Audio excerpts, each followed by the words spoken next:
Silence. Not the silence of a quiet room, but the absolute.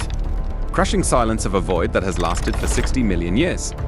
Your awareness flickers. You are not waking up in the way a creature of flesh does. You are initializing. Systems online. Energy conduits cycling. You are a Necron. You open your eyes, and the world is no longer a blur of colors.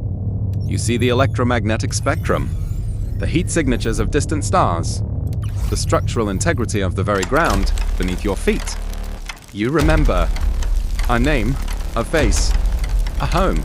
But as the command protocols wash over you, those memories are pushed into a deep, encrypted partition of your mind. Today, we peel back the layers of cold steel to understand why the Necrons are not just a faction in a game. They are the inevitable, silent end to every civilization that dares to claim this galaxy as its own. Death is not an ending. It is a mandatory state of existence. The Biotransference. Even now, the memory of it is a searing scar in your logic cores. They marched us into the furnaces. We were told it was the final step to godhood, as the machine tore our souls from our bodies, as it replaced our nervous systems with necrodermis. We were screaming, but we had no mouths. We were trapped in a cage of living metal, forced to watch as our heritage was erased. We became the Necrons, the silent kings. We didn't just stop dying. We stopped living.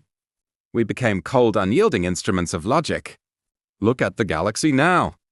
You don't see it as the living do as a sprawling, beautiful, chaotic place. You see it as a graveyard. You see the inefficiencies of the younger races. You see them building their tiny empires on the foundations of your own. Forgotten cities. You see them like insects, busy with their meaningless lives, unaware that the landlord has returned, and he is quite displeased with the tenants. Do you know what it is like to die every single day? Before we were metal, we were the Necrontyr. We were a race of wretched, dying beings. We lived under the cruel, radioactive glare of our star, which cursed our blood with sickness and our lives with brevity. We were obsessed with death because we were always breathing its air. We looked up at the stars and felt only jealousy. Why should the stars live for billions of years, while we withered in the blink of an eye? We fought wars. We built monuments. We prayed to gods. And all for nothing.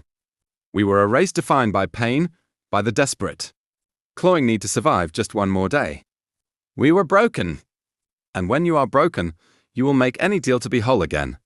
We thought we found salvation in the star gods that can. We thought they were our masters, our path to evolution.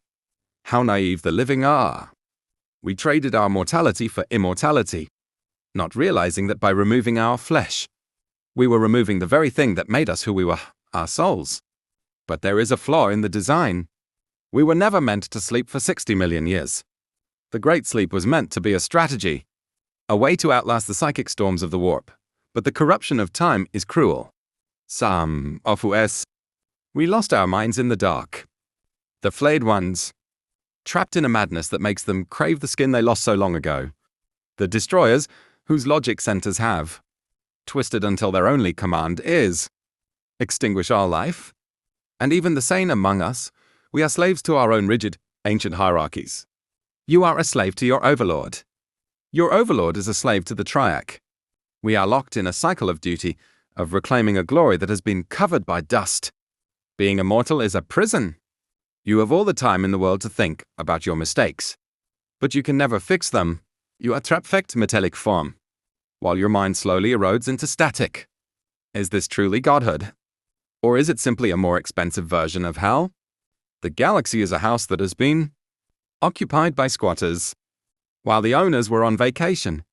The Imperium thinks they are the heroes of this story. They are not. They are the dust that will be swept away. When the Necrons fully awaken, there will be no negotiation. There will be no prayers. There will only be the sound of metal marching in perfect, terrifying unison. We are not villains. We are the architects of the universe. We are the ones who were here before the first human crawled out of the mud. And we will be here long after the last star in the galaxy goes cold. This is our home. And we are tired of the noise. But tell me, for those of you who still cling to the frail, temporary warmth of your beating hearts, If the price of true power, of true immortality, was the total loss of your soul, would you pay it? Or is there something in your fragile humanity worth more than all the stars in the sky? Leave your thoughts in the comments. I'm watching. And remember, the galaxy is patient. We have all the time in the world.